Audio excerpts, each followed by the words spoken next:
राम राम मंडळी. मशिदीतल्या देवाला मंदिरातल्या देवाकडे जायचं होतं, कारण देवादेवात कसलं आलंय भांडण. मंदिरातल्या देवालाही मशिदीतल्या देवाची भेट घ्यायची होती. त्यांना जाणून घ्यायचं होतं की आपल्या नावाने एवढी भांडणं का सुरू आहेत. पण दोघांच्याही भोवती भक्तांचा प्रचंड वेढा. मग दोघांनी आपला एकमेकांचा निरोप एकमेकांपर्यंत पोहोचवण्यासाठी एक वाद्य शोधलं, शहनाई. बिस्मिल्ला खान यांच्या शहनाईनं दोन्ही धर्मातली दरी मिटवली. जे काम शेकडो पुस्तकांना जमलं नाही, हजारो नेत्यांना जमलं नाही, ते एका शहनाईनं केलं. आज आपल्याकडे हप्ता बंद खेळण्यासाठी असेच 3 वादक आलेले आहेत. बोलूयात त्यांना वाजत गाजत. मी आमंत्रित करतो अमर ओक, सत्यजित प्रभू आणि निलेश परब यांना.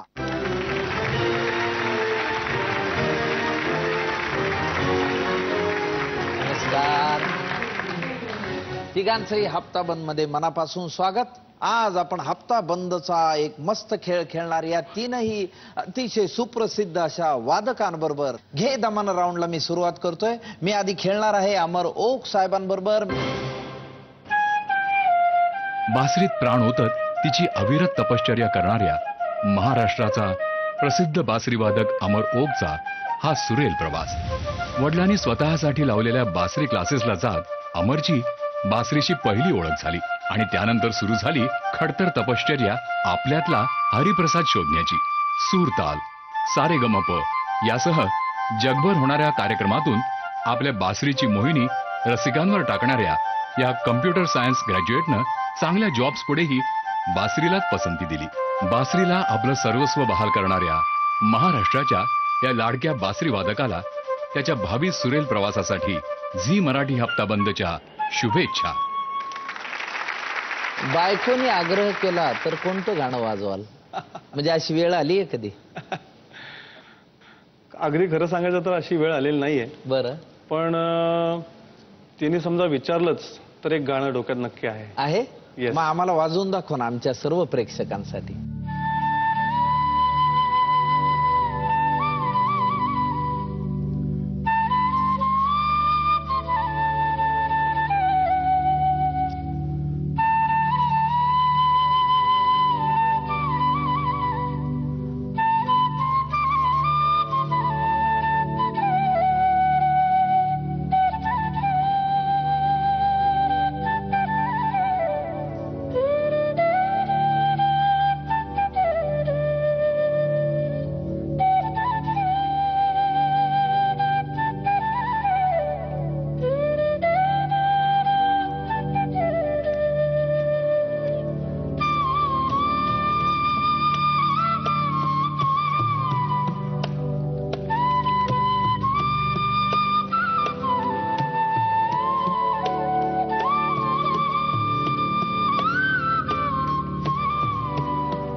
क्या बात है, क्या बात है, क्या बात है सर.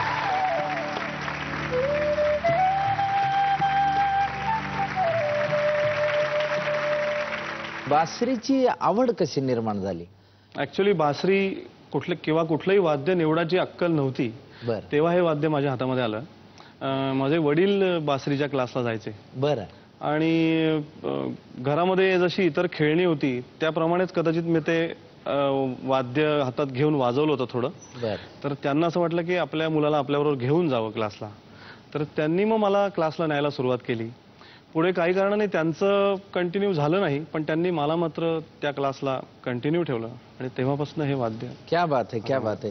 भागवत कथेला साथ करता करता सारेगमचा प्रवास कसा काय झाला?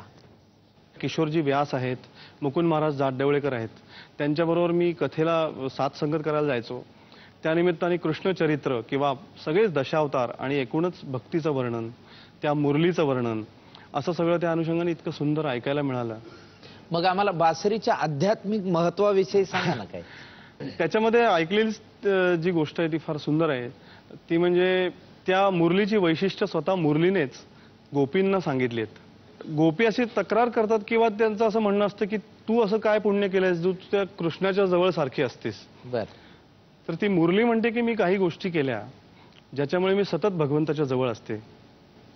पहिली गोष्ट मी सरळ झाले, दुसरी गोष्ट आतून पोकळ झाले, आणि अजून एक महत्वाची गोष्ट म्हणजे स्वतःला 6 छिद्र पाडून घेऊन त्यातून काम, क्रोध, लोभ, मोह, मद, मत्सर असे षड्रिपू बाहेर काढून टाकले, अंतर्बाह्य शुद्ध झाले. त्यानंतर मी परमात्म्याच्या जवळ जाऊ शकले. अजून एक ती म्हणते म्हणजे मी स्वतःच्या पदरचं काही बोलत नाही. माझा स्वामी जेव्हा माझ्यामध्ये फुंकर घालेल तेव्हाच मी बोलते. क्या बात. तर हे मला खूप छान वाटलं भागवत कथेमध्ये. खूप छान वाटलं. अमरजींसाठी घे दमान राऊंड मधला पहिला प्रश्न विचारा. पुढील पैकी कोणत्या चित्रपटाचे संगीत दिग्दर्शन शिवहरी यांनी केलेले नाही? ए चांदनी, बी डर, सी सिलसिला, डी कभी कभी. लगेच उत्तर दिलं कभी कभी असं उत्तर दिलं. कभी कभीचं शिवहरींनी नाही केलं? नाही, खय्याम साहेबांचं. तुमचं कभी कभी हे उत्तर बरोबर आहे. सारेगमचा आवडता परीक्षक कोण तुमचा? अवधूत गुप्ते. म्हणजे म्युझिकली सांगणं हा एक भाग असतो, पण एकूण वातावरण जे हस्तखेळतं ठेवणं आणि स्पर्धकाला किंवा एकूणच सगळ्या टीमला त्याची एनर्जी बूस्टअप करून ठेवणं, म्हणजे परीक्षकाचं दडपण वाटू न देता त्यांना रिलॅक्स करणं. हो हो, त्या दृष्टीने मला अवधूत गुप्ते. हा. बरं, मला सांगा कोणत्या मराठी गायिकेला साथ करताना मजा येते? साक्षात आशा भोसलेंना साथ संगत करायचा अवसर मिळालेला आहे. त्यामुळे मराठी गायिका म्हटल्यानंतर त्या प्रसंगाबद्दल सांगा ना आम्हाला.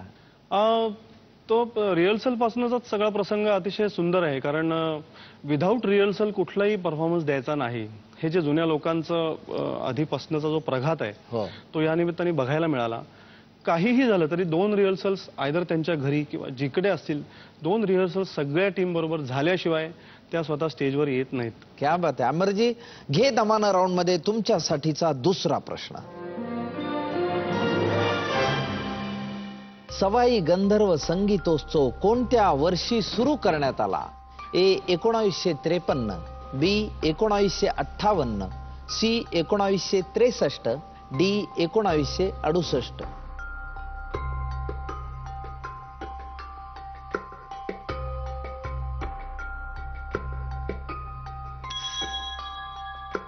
$1953 असं उत्तर दिलंय तुम्ही.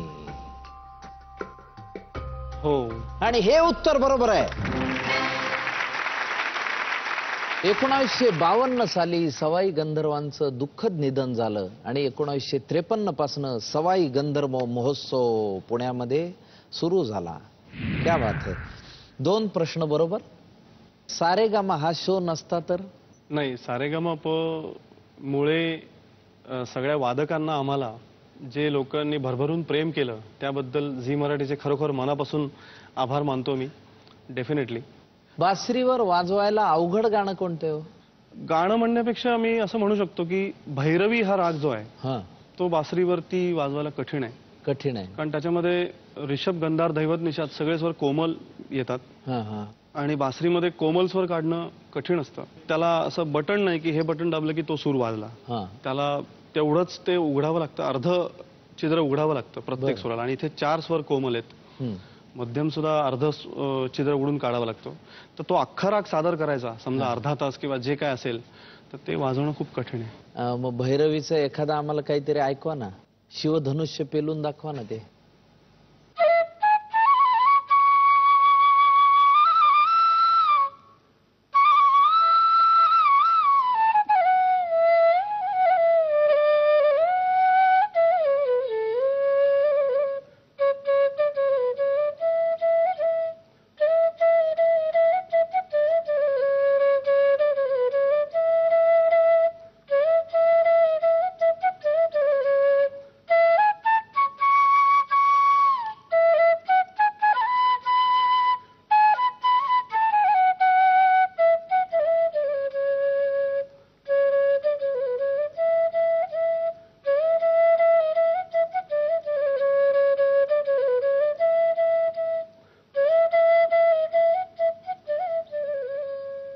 क्या बात. बहारदार बहारदार. अमर ओक साहेबांसाठी घे दमानं राऊंड मधला तिसरा प्रश्न विचारा. पिसाचा झुलता मनोरा सध्या किती अंशात झुकलेला आहे? ए 3.9, बी 5.9, सी 7.9, डी 9.9. मित्रांनो, मेडिमिक्स आयुर्वेदिक मदतीचा हात अमर ओक साहेबांना घ्यायचा आहे. निळ्या काय गायबच झाला वाटतं. विचार करतो. सध्या म्हणजे कर्जाचाच मनोरा झुकलाय, त्याच्यामुळे त्याला पिसारा फुलल्याचं माहितीये. पिसाचा मनोरा झुकलाय 3.9, हा 3.9 असं निलेश 3.9. आपलं काम आहे मदतीचा हात घेणं, मदतीचा हात घेणं आणि पुढे जाणं. आपलं काम आहे ते. अरे वा निळ्या, क्या बात आहे. निळ्याचा मदतीचा हात घेतलाय. 3.9 हे उत्तर बरोबर आहे. 3.9 बरोबर. 2001 मध्ये तो 5.5 एवढा झुकला होता. शास्त्रज्ञांनी काम करून करून त्याला आता 3.9 पर्यंत आणलंय. 3.9. 3 प्रश्नांची उत्तरं बरोबर. आद्य बासरी वादक अशी ओळख कोणाची आहे? बासरी ह्या वाद्याला आजच्या काळामध्ये हा. पूर्ण वाद्य म्हणून मान्यता ज्यांनी दिली खऱ्या अर्थाने ते पंडित पन्नालाल घोष. बासरीवरती अशी एखाद्या वादकाची पूर्ण मैफल अशी होत नसे. बरोबर. पण पंडित पन्नालाल घोष यांनी त्याच्यावर प्रचंड मेहनत घेतली. अनेक आकाराच्या बासऱ्या वाजवून पाहिल्या. त्या छिद्रापर्यंत समजा बोट पुरत नसेल तर त्यांनी अनेक वेळा थोडी सर्जरी करून घेतली आपल्या बोटांवर. बापरे. आणि गमक मींड ह्याचा पूर्ण अभ्यास गायकीच्या अंगाने सगळं त्यांनी करून बासरीला शास्त्रीय मैफिलीमध्ये स्थान देण्याचं फार मोठं काम पंडित पन्नालाल घोष यांचं आहे. अमरजींसाठी घे दमानं राऊंड मधला चौथा प्रश्न विचारा. हिंदू पुराणानुसार कैलास पर्वत आपल्या हातावर उचलून धरण्याचा प्रयत्न करणारा व्यक्ती कोण? ए हिरण्यकश्यपू, बी कुंभकर्ण, सी महिषासूर, डी रावण. आता अंदाजच बांधावा लागेल कारण याचं उत्तर माहिती नाहीये मला. कुठल्या उत्तराची एंट्री करावीशी वाटते? महिषासूर किंवा रावण यापैकी काहीतरी असू शकेल असं वाटतं. रावण असं उत्तर अमरोकांनी दिले. हे उत्तर बरोबर आहे. बर. आजपर्यंत सगळ्यात आवडलेली दात कोणती? बाबूजी संगीतकार सुधीर फडके हे एका कार्यक्रमाला आले होते, माणिक मोती नावाच्या कार्यक्रमाला. बरं. आणि मध्यंतरामध्ये ते शोधत आले होते बासरी वादक कुठे आहेत तुमचे. आणि ते मला जेव्हा भेटले, मी जेव्हा त्यांना भेटलो तेव्हा त्यांनी अगदी अगदी आनंदाने आशीर्वाद देऊन ते म्हणाले, आज सगळ्यात जास्त टाळ्या तुम्ही मिळवल्यात, खूप छान वाजवलं. क्या बात. एक दाद मला आठवते. त्यानंतर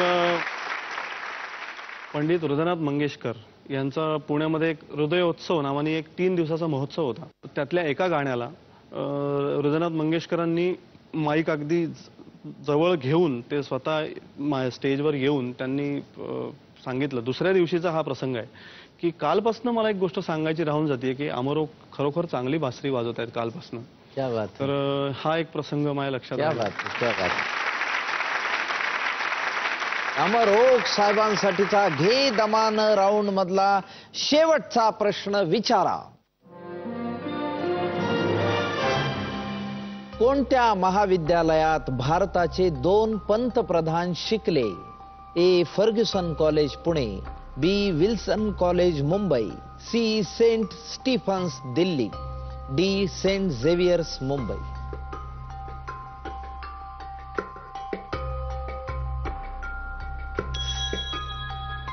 सेंट स्टीफन्स दिल्ली असं उत्तर अमर ओक साहेबांनी दिलंय. तुमचं हे उत्तर चुकलेलं आहे. या प्रश्नाचं बरोबर उत्तर आहे फर्ग्युसन कॉलेज पुणे. फर्ग्युसन कॉलेजमध्ये भारताचे 2 पंतप्रधान शिकले, PV नरसिंहराव आणि VP सिंग. हरकत नाही, तुम्ही खूप उत्तम खेळलात. 5 पैकी 4 प्रश्नांची उत्तर बरोबर. जनरली एखाद्या प्रश्नाचं उत्तर बरोबर येतं, 2 येतं, पण तुमचे चक्क 4 बरोबर आलेले आहेत. आता आपण घे दमानं राऊंड खेळणार आहोत सत्यजित प्रभू यांच्या बरोबर. माझ्या समोर घे दमानं राऊंड मध्ये सत्यजित प्रभू बसलेले आहेत. नमस्कार. आपल्या आईकडून संगीताचा वारसा लाभलेल्या सत्यजित प्रभूची लहान वयातच हार्मोनियमशी मैत्री जुळली. 3.5 वर्षांचा असताना भात्यापर्यंतही हात न पोहोचणाऱ्या छोट्याशा हातांनी हार्मोनियम वाजवून सत्यजितनं जणू आपल्या भावी संगीत सफरीची नांदीच रसिकांना दिली. या संगीत प्रवासात सत्यजितची ओळख झाली ती कीबोर्ड नावाच्या जादुई वाद्याशी. आणि मग काय, असंख्य वाद्यांचा ऑल इन वन आविष्कार एकाच वाद्यातून साकारला गेला. एकलव्याच्या ध्यासानं कीबोर्ड या मॅजिकल वाद्याची नाना बारकावे शोधत प्रत्येक गाण्याला एक वेगळी उंची देणाऱ्या कीबोर्डिस्ट सत्यजित प्रभूला त्याच्या भावी संगीत सफरीसाठी झी मराठी हप्ता बंदच्या शुभेच्छा. सत्तू, कीबोर्डची आवड तुला कशी निर्माण झाली? कीबोर्डची आवड म्हणण्यापेक्षा आधी मी असं सांगेन की आमच्या घरात हार्मोनियम होती. 3-3.25 वर्षाचा होतो.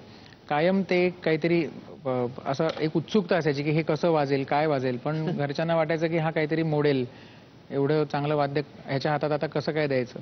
पण तेव्हा डोक्यात 1-2 बालगीतं वगैरे अशी होती. एकदा खूप हट्ट केल्यानंतर ती हार्मोनियम माझ्या हातात दिली मामांनी, आजोबांनी. आणि मग थोडंफार जे काही बालगीत वगैरे येत होतं ते त्याच्यावरती मी वाजवलं. कसं तेव्हा वाजवून दाखवला मला? अरे बाबा, नाही आता अगदीच म्हणजे चिमणी चिमणी वारा घाल, कावळ्या कावळ्या पाणी दे, मी देईन तुला ग दाणा, मी देईन तुला रे घरटे, असं काहीतरी ते गाणं होतं. तर ते असं ती एक ओळ जस्ट वाजवली. तेव्हा त्यांना असं लक्षात आलं की कदाचित ह्याला काहीतरी स्वरज्ञान वगैरे आहे का, हा वाजवेल का पुढे.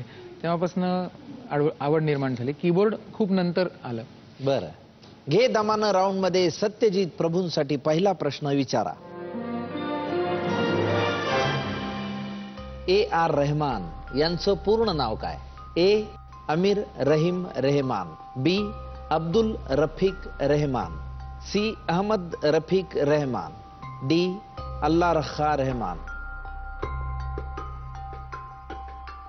मेडिमिक्स आयुर्वेदिक मदतीचा हातही सत्तू तू घेऊ शकतो. लागेलच. लागेल. सत्तूला मेडिमिक्स आयुर्वेदिक मदतीचा हात घ्यायचा आहे. अहमद किंवा अमीर. आणि निलूचं काय म्हणणं आहे? तेच म्हणणं आहे. सत्तू, तू त्यांचंच उत्तर देणं अनिवार्य नाही. तुला वेगळा विचार सुचला, तू वेगळं उत्तर देऊ शकतोस. मला B वाटतंय, अब्दुल रफीक रहमान वाटतंय. तू उत्तराची एंट्री केलीस की आम्ही ते गृहीत धरणार. अब्दुल रफीक रहमान. तू जर निलेशचं ऐकून उत्तर दिलं असतंस तर ते चुकलं असतं. मला माहिती, पण तू दिलेलं उत्तरही चुकलेलं आहे. या प्रश्नाचं बरोबर उत्तर आहे अल्लाह रखा रहमान, AR रहमान. हरकत नाही, अजून 4 प्रश्न आहेत. ढोलकी किंवा तबला वादक बघ, जेव्हा आम्ही मैफिलीत बघतो त्यावेळी ते वाजवताना त्यांचं हावभाव पण खूप असतात रे, वगैरे असं केस बीस. पण त्या मानाने कीबोर्ड वादक जे असतात ते एकदम शांतपणे वाजवत असतात, अगदी खाली मान घालून. तर कशामुळे असतं रे असं? मला असं वाटतं की एकतर आपण आता बासरी किंवा ढोलकी या वाद्यांबद्दल बोलतोय, तर ते मुळात ते अकॉस्टिक इन्स्ट्रुमेंट्स आहेत. त्याच्यातनं सूर किंवा बोल तुम्हाला प्रोड्यूस करावा लागतो. हे इलेक्ट्रॉनिक इन्स्ट्रुमेंट आहे, ह्याच्यातनं तुम्हाला एक तर सूर मी असं नाचून कॉर्ड वाजवला काय किंवा अगदी गंभीर राहून वाजवला तो त्याचं एक्सप्रेशन बदलणार नाही. बरोबर. मला ते एक्सप्रेशन मनातनं ते वाद्य मूळ जणू काही मी ते गिटार वाजवतोय किंवा जणू काही मी बासरी वाजवतोय हे इथे पाहिजे, तर ते एक्सप्रेशन येईल. तर आणि दुसरी गोष्ट, कीबोर्डिस्टची जबाबदारी तरी अशी असते की त्याला गायकाबरोबर कॉर्ड्स वाजवायचे असतात. मध्ये मध्ये काम नसतं, थ्रूआउट द सॉन्ग काम असतं. कोणाला तरी टायमिंग द्यायचं असतं, कोणाचा तरी पुढच्या 4 बार मध्ये काय घडणार आहे त्याचा विचार आपल्याला आपले 4 बार वाजवत असताना करावा लागतो. त्यामुळे कदाचित. पण तुमचा शांतपणा खूप मला गमतीचा वाटतो. मला सांग, सारेगामामध्ये तुझ्या आवडीचे परीक्षक कोण?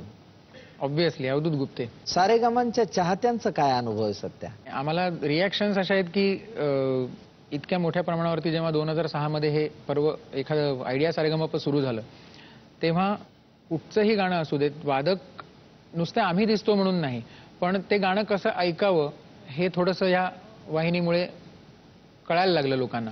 की आत्ता इकडे बासरी वाजते, आता बासरी वादकावरती कॅमेरा आहे, आत्ता इथे कीबोर्ड वाजतोय तर त्याच्यावरती कॅमेरा आहे, किंवा सेलिब्रिटी जजेस किंवा त्या पर्वातले परीक्षक सुद्धा जेव्हा सांगतात किंवा कधी काही ॲप्रिशिएट केलं जातं, तेव्हा ते लोकांपर्यंत पोचतं की हे असं वाद्य आहे, हा असा पीस होता, हा इतका कठीण होता. आणि हे तर लोकांचे रिएक्शन्स आम्हाला अशाच असतात की आम्ही वेगळ्या अर्थाने आता गाणं ऐकायला लागलो. आम्हाला आता नुसतं सीडी ऐकून जरी आम्ही गाणं ऐकलं तरी आम्हाला आता कळतं की हे कोणतं वाद्य आहे आणि हे कोण वादक वाजवतोय. वा वा वा, त्यामुळे खूप स्पेसिफिकेशन आलं त्यामध्ये. वा, क्या बात आहे. दुसरा प्रश्न घे दमान राऊंड मध्ये सत्यजित प्रभूंसाठी विचारा. एक गाणं ऐकूया.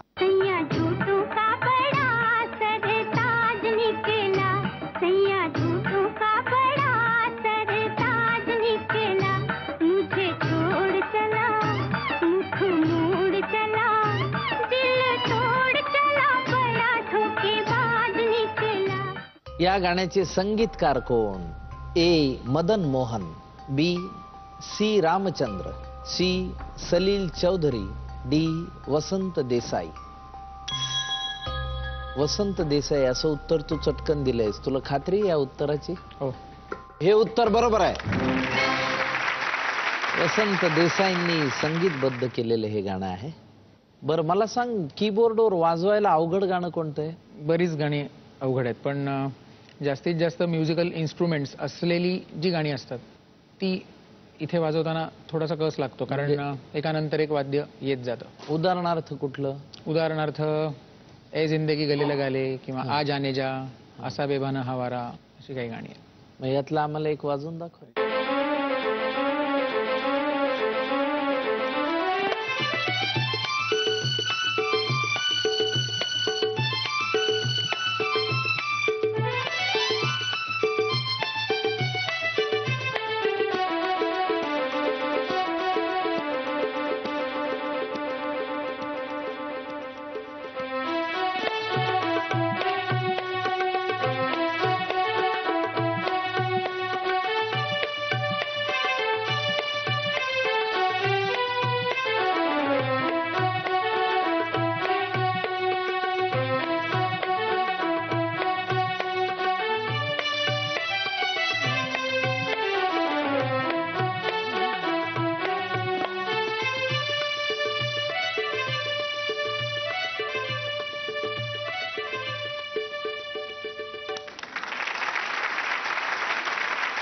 सतू कीबोर्ड वादनात तुझा आदर्श कोण? श्री आप्पा वडावकर, ज्यांना मी गुरु मानतो. त्याच्यानंतर सुराज साठे, लिजंड माणूस या क्षेत्रातले. हे दोन माझे आदर्श.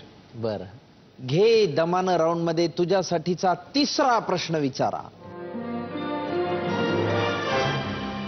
कर्णबधीर झाल्यानंतरही संगीत रचना करणारा संगीतकार कोण? A Beethoven, B Vivaldi, C Mozart, D Schubert.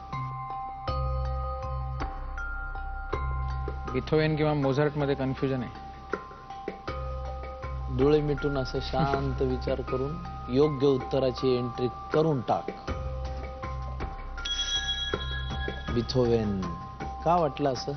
वाचल्याचं आठवत आहे. तुझं हे उत्तर बरोबर आहे. 3 पैकी 2 उत्तर बरोबर, 1 चुकलंय. अजून 2 प्रश्न बाकी आहेत. त्याच्या आधी मला सांग, तुझ्या बायकोला कोणती ट्यून आवडते तुझी? वाजव का डायरेक्ट? क्या बात है, वा. ऐका वहिन्या.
क्या बात है, क्या बात है.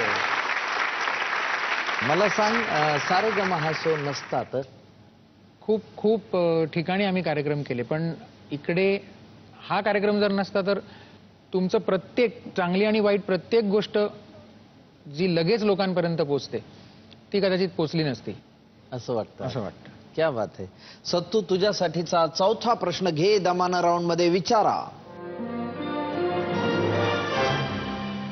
9 मेंदू आणि 3 हृदय असणारा प्राणी कोणता? ए ऑक्टोपस, बी जेलीफिश, सी समुद्री घोडा, डी स्पायडर.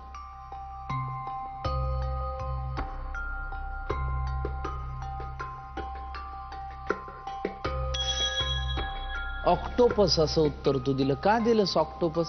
मला असं वाटत नाही की समुद्री घोडा आणि स्पायडर यांना असतील. हे उत्तर बरोबर आहे. ऑक्टोपसला 9 मेंदू आणि 3 हृदय असतात. मला सांग, तू कीबोर्डवर खूप प्रयोग करत असतोस ना? काय एखादा प्रयोग आमच्या प्रेक्षकांसाठी करून दाखव ना.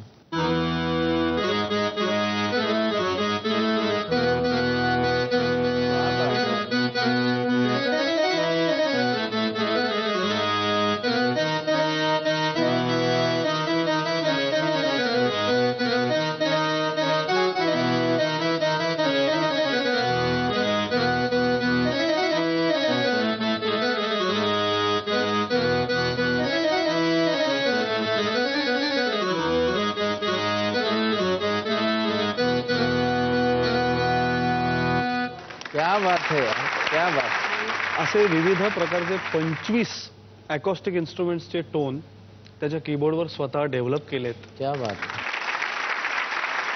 अजून एक इन्स्ट्रुमेंट असं असतं जे गायकाला साथीसाठी वापरलं जातं. फार अप्रतिम इन्स्ट्रुमेंट आहे, व्हायब्रोफोन, आणि माझं खूप आवडतं इन्स्ट्रुमेंट आहे. त्याच्यामध्ये तुम्ही स्टिक्सनी कीज, कीबोर्ड सारख्याच कीज असतात त्याच्यावर, त्या स्टिकनी वाजवायच्या असतात आणि खाली जे पाईप्स असतात त्यातनं रेझोनन्स येतो आणि त्या कीज आणि त्या पाईप्सच्या मध्ये एक फॅन असतो, फॅन. बर त्याच्यामुळे तो असा मस्त वॉवेल होतो. बर.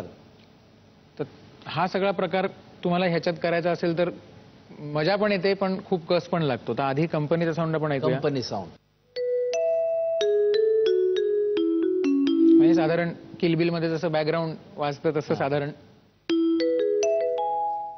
पण तो केल्यानंतर साधारण असा वाजतो.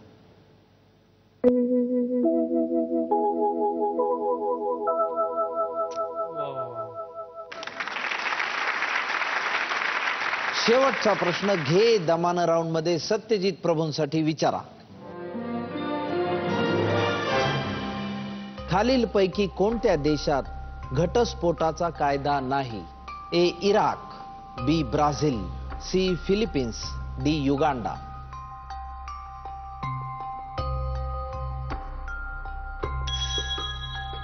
युगांडा असं उत्तर तू दिलंयस, पण हे उत्तर चुकलेलं आहे. कारण या प्रश्नाचं बरोबर उत्तर आहे फिलिपिन्स.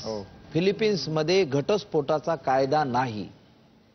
त्यामुळे तुझ्या खात्यात घे दमानच्या या राऊंडच्या शेवटी 30% रक्कम खात्यात जमा आहेत. घे दमानं राऊंड मध्ये माझ्या समोर निलेश परब साक्षात बसलेले आहेत. लहानपणी वडिलांबरोबर भजन मंडळात जाणाऱ्या निलेश परबच्या छोट्याशा बोटात चकव्याचा ताल बसला तो कायमचा. आणि मग काय, मंजिरा, ढोलकी, दिमडी, बोंगो, कोंगो, तुंबा, ड्रम अशा असंख्य तालवाद्यांसह निलेशनं अवघा महाराष्ट्र बेधुंद केला. कधी गणपती मिरवणुकीत कच्छी वाजवत तर कधी फोक कॉम्पिटिशन्समध्ये मातीचा ताल धरत निलेशनं शिकण्याची मोहीम चालूच ठेवली. अशातच ज्येष्ठ संगीतकार श्रीनिवास खळे यांची शाबासकीची थाप मिळाली आणि हा ताल प्रवास अधिकच बहरला. झी मराठी सारेगमपच्या प्रत्येक पर्वात आपल्या हटके वादनानं त्यानं रसिक मनात घर केलं. असंख्य तालवाद्यांशी मैत्रीचं नातं जोडणाऱ्या निलेश परबच्या भावी ताल प्रवासाला झी मराठी हप्ताबंदच्या शुभेच्छा. निळू, मला सांग, म्हणजे आपली स्टिमकी वाजवणे, आपलाच ढोल बडवणे असे वाक्प्रचार कस काय आले असतील? ते त्यांचा ढोल आणून वाजवत असतील म्हणून असेल. बरं, मला सांग, ढोलकी म्हटलं की बघ मराठी माणसाला एकदम झिंग चढते. काय जादू असते रे ढोलकीत अशी? आता ती सांगणं कठीण आहे खरं. मग तू एखादा तोडा वाजवून आम्हाला दाखव ना, प्रात्यक्षिक.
क्या बात है, वाह.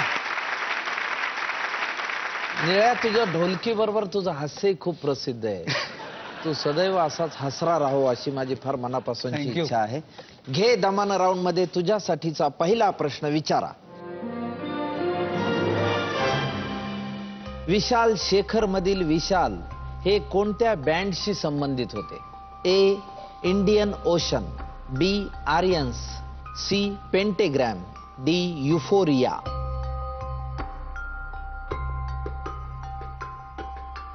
कुठल्या उत्तराची एंट्री तुला करावीशी वाटते? आर्यन्स असं उत्तर दिले, पण हे उत्तर चुकलेलं आहे. या प्रश्नाचं बरोबर उत्तर आहे पेंटेग्रॅम. ढोलकी सुद्धा रोमॅन्टिक असेल ना रे? समजा रोमॅन्टिक वाजव म्हणलं तर कसं वाजवेशील, दाखव ना.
क्या बात है, वाह. घे दमाना राऊंड मध्ये निलेश परब साहेबांसाठीचा दुसरा प्रश्न विचारा. एक गाणं ऐकूया. येऊ कशी तशी मी नांदायला, हो येऊ कशी तशी मी नांदायला, येऊ कशी तशी मी नांदायला, हो येऊ कशी तशी मी नांदायला. या गाण्याच्या मूळ गायिका कोण? ए रोशन सातारकर, बी सुलोचना चव्हाण, सी सुरेखा पुणेकर, डी वर्षा संगमनेरकर.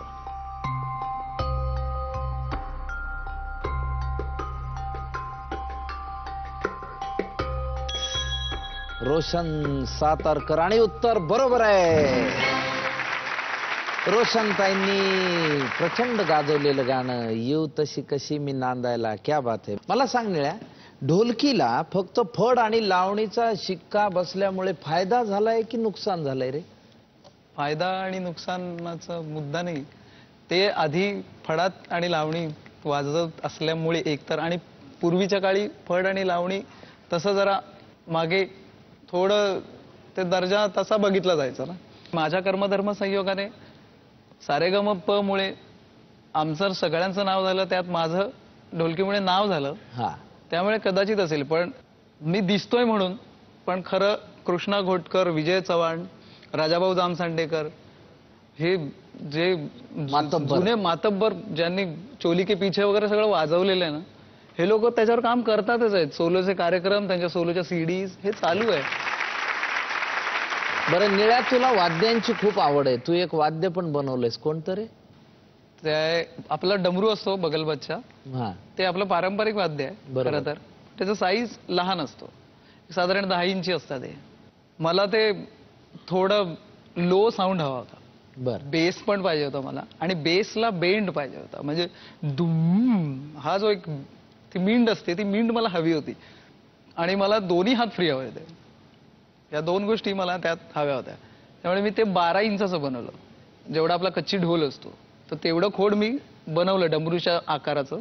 ते कमरेला बांधून पायात येतं आणि 2 हात आपले फ्री होतात. तू कसंही वाजव, वेस्टर्न स्टाईल धुम चिक पाक गुंग चिक पा असं वाजव, किंवा धुम धुम गुम धुम, इंडियन वाजव, काहीच प्रॉब्लेम. क्या बात, क्या बात है.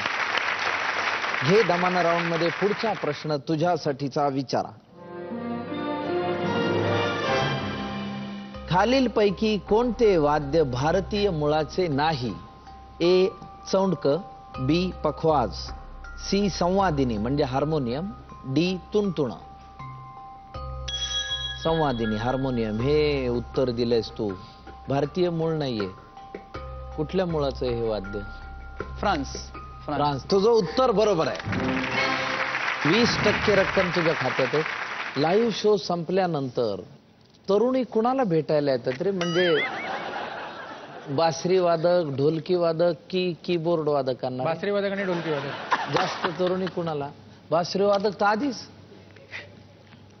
तुम्ही बरोबर माणसाला विचारला प्रश्न. काय मिळ्या, सांग ना आता काय, तुम्ही जीवलग मित्र आहेत होय, तेवढं काय? बरेचसे प्रेक्षक येऊन आम्हाला, म्हणजे मला येऊन पर्सनली बोलले की तुम्ही वाजवता चांगलं, तो काही प्रश्नच नाही, पण घरी काम करून आल्यावर तुम्हाला हसलेलं नुसतं बघितलं ना की आमचा सगळा शीण जातो. क्या बात. इथे मी म्हणलं ना हास्य. बरं, तुझा प्रेमविवाह की अरेंज मॅरेज? प्रेम. हसण्यावरच जुळवेल ना. मला गॅरंटी आहे निळ्या, असा हसला असशील जालिम नजर टाकून की वहिनी आपल्या. काय किस्सा आहे रे? ती कॉलेजला होती, फर्स्ट इयरला 11वीत, आणि त्यांच्या कॉलेजचा अॅन्युअल डे होतं. ते आम्हाला बोलवतं. मी तेव्हा फोक डान्स वाजवायचो. तर रिहर्सलला गेल्यावर मला आवडली म्हणून मीच प्रपोज केलं होतं कवीला. बरं, घे दमाना राऊंड मध्ये निलेश परब साहेबांसाठी पुढचा प्रश्न विचारा. पुढील पैकी कोणत्या वगनाट्यात शाहीर दादा कोंडके यांनी भूमिका केली आहे? ए इथंच आहे पण दिसत नाही, बी विच्छा माझी पुरी करा, सी कथा अकलेच्या कांद्याची, डी धरलं तर चावतंय. तुला खात्री आहे विच्छा माझी पुरी करा? वाटतंय मला. हे उत्तर बरोबर आहे. विच्छा माझी पुरी करा दादांनी प्रचंड गाजवलेलं लोकनाट्य, वगनाट्य. बरं, मला सांग, तुला ढोलकीवरचं कुठलं गाणं सगळ्यात जास्त आवडतं? नटरंगचे जो लेरा जो अजयने वापरलाय पारंपरिक, त्या लेऱ्यावर मी एक तोडा वाजवून दाखवतो. वाव. सत्य.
वा.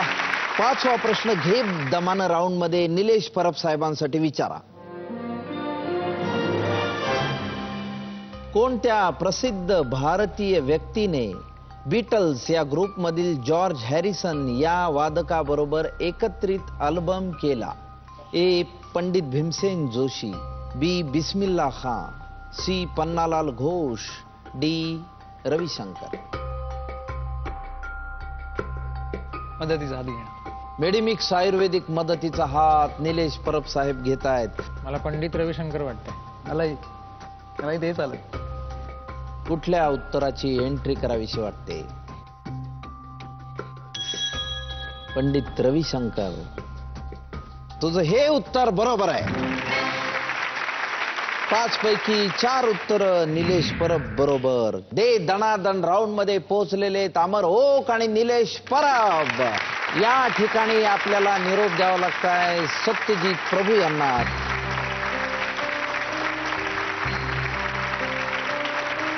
सत्यजित प्रभूंना मेडिमिक्सच्या वतीने ही एक छोटीशी भेट जी तुमच्या त्वचेचं नैसर्गिक संरक्षण करेल. सत्तू, या स्पर्धेत सहभागी होऊन तुला कसं वाटतं? खूप छान वाटलं. मला एक गोष्ट आमच्या सगळ्यांच्याच वतीने सांगायची आहे की आजपर्यंत अशा प्रकारच्या कार्यक्रमांमध्ये खूप मोठी मोठी लोक येऊन गेली. आम्हाला आज एवढा आमचा वादक म्हणून, नुसतं आम्ही तिघं चालू म्हणून नाही, कोणत्या तरी वादकांचा गौरव केला आणि त्यांना इथे बोलवून त्यांचा गौरव केला आणि त्यांना इतका मान दिला, याबद्दल आमच्या सगळ्याच वादकांकडून झी मराठीचे खरोखर खूप खूप आभार.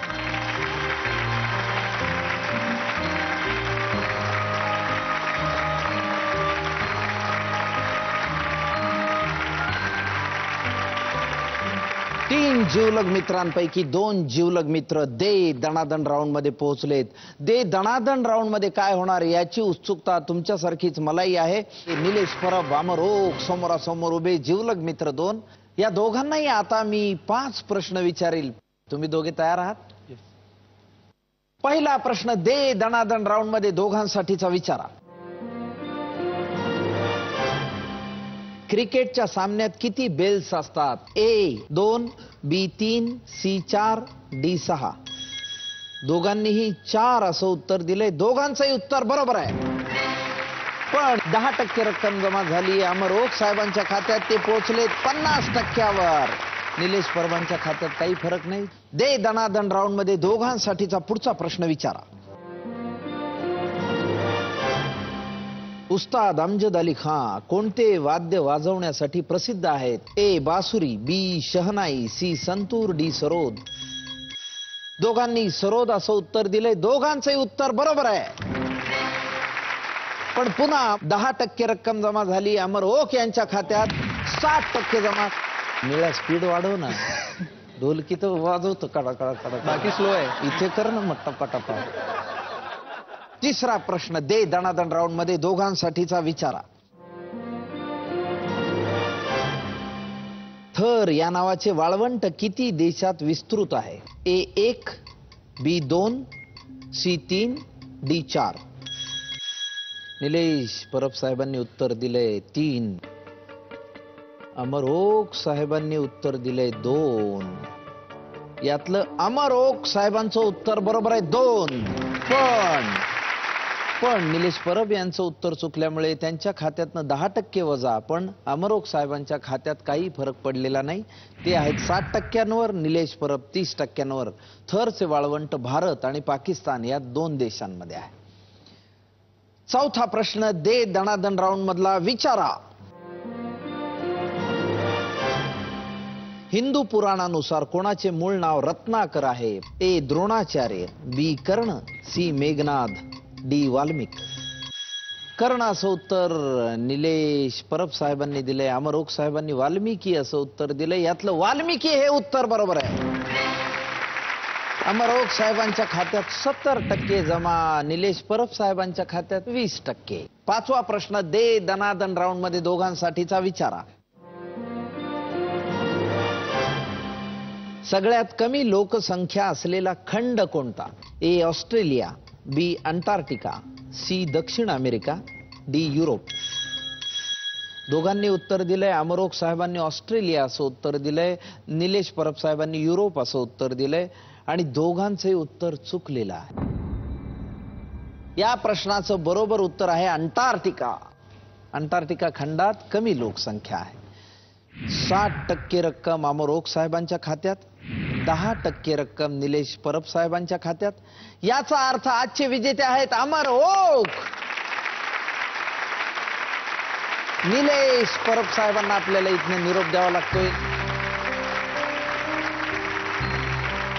निलेश परब साहेबांना मेडिमिक्सच्या वतीनं ही एक छोटीशी भेट जी तुझ्या त्वचेचं नैसर्गिक संरक्षण करेल. निळ्या, तुझं हास्य या स्पर्धेत सहभागी होऊन तुला कसं वाटलं? मस्त मजा आली. मजा. तुझ्याशी गप्पा मारताना एरवी आपण कसं मैफिलीत भेटगाठ होती पण एवढ्या विस्ताराने गप्पा मारता येत नाही. आज कसं आई निळ्यावरच राहते. हा, आणि तू खूप उत्तम वादक आहेस, त्याही पेक्षा खूप चांगला माणूस आहेस. दोन्ही गोष्टींमध्ये, दोन्ही बाबतींमध्ये, कलेच्याही बाबतीत, माणुसकीच्याही बाबतीत तुझी अशीच भरभराट सातत्याने हो ही झी मराठीच्या वतीनं आणि हप्ता बंचच्या वतीनं मनापासून शुभेच्छा.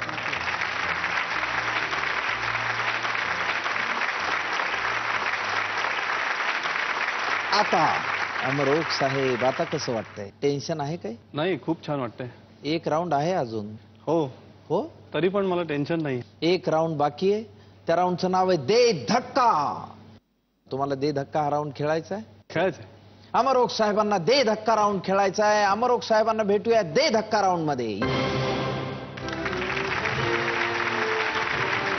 एक प्रश्न मी विचारेन, एका प्रश्नाचं बरोबर उत्तर आणि 100% रक्कम तुमच्या खात्यात जमा 10 लाख रुपये. उत्तर चुकलं 20% रक्कम 2 लाख रुपये. दे धक्का राऊंड मध्ये अमरोख साहेबांसाठीचा प्रश्न विचारा. कोणत्या भारतीय मुख्यमंत्र्याला इंडोनेशियाचा सर्वोच्च नागरी सन्मान दिला गेला आहे? ए. गोपीनाथ बोरदोलोय, बी. हेमवती नंदन बहुगुणा, सी. बिजू पटनायक, डी. मोरारजी देसाई.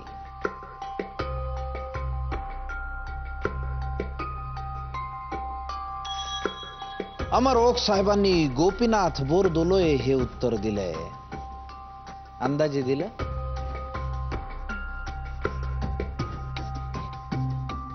$10 लाख मिळाले तर खूप आनंद होईल. म्हणजे काय? आणि 2 लाख मिळाले तर तरी आनंद आहे, थोडा कमी होईल. आनंद होईलच.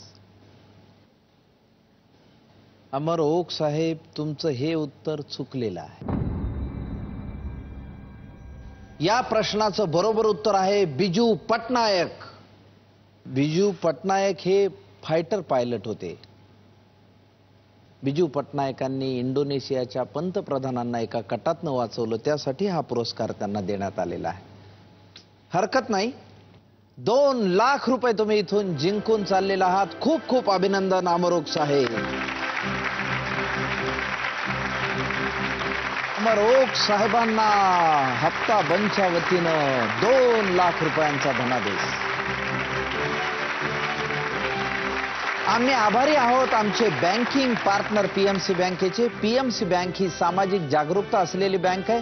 या बँकेच्या एटीएम मधनं कुठलाही व्यवहार झाला की त्यातला ₹1.11 या संस्थेला मदत निधी म्हणून दिला जातो. आणि विकोच्या वतीने एक छोटीशी भेट.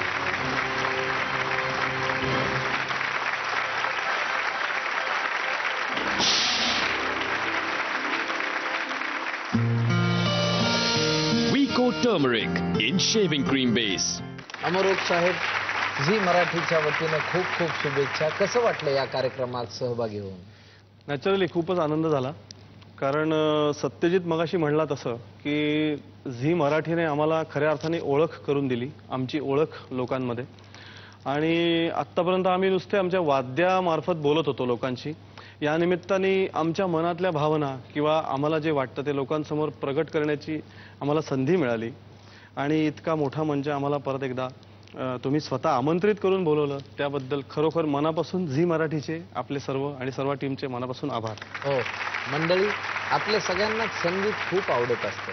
आपण किती ताणतणावात असलो तरी संगीत ऐकलं तरी मराठी माणसाचं मन तृप्त होतं. आणि आपल्या संगीतासाठी ही वाद्यमेळ जमवणारे हे सर्व कलावंत नेहमी प्रसिद्धीपासून बाजूला असतात, प्रसिद्धीपासून लांब असतात. आपल्याला गायक माहीत असतात, गायिका माहीत असतात, संगीतकारही माहीत असतात, पण वाजवणारे, वाद्य वाजवणारे हे त्यांचा प्रमुख आधारस्तंभ असतात. जसं नाटकाला बॅकस्टेज आर्टिस्ट असतात तसंच गाण्यालाही ते वाद्यमेळ जमवणारे सर्व वादक हे फार महत्त्वाचे असतात. आज ह्या अतिशय आनंदाच्या क्षणी हा भाग आपण इथं संपूया. भेटूया पुढच्या हप्ताबंदच्या भागात 3 नवीन विशेष पाहुण्यांसहित. तोपर्यंत उतू नका, मातू नका, कर्जाचं टेन्शन घेऊ नका.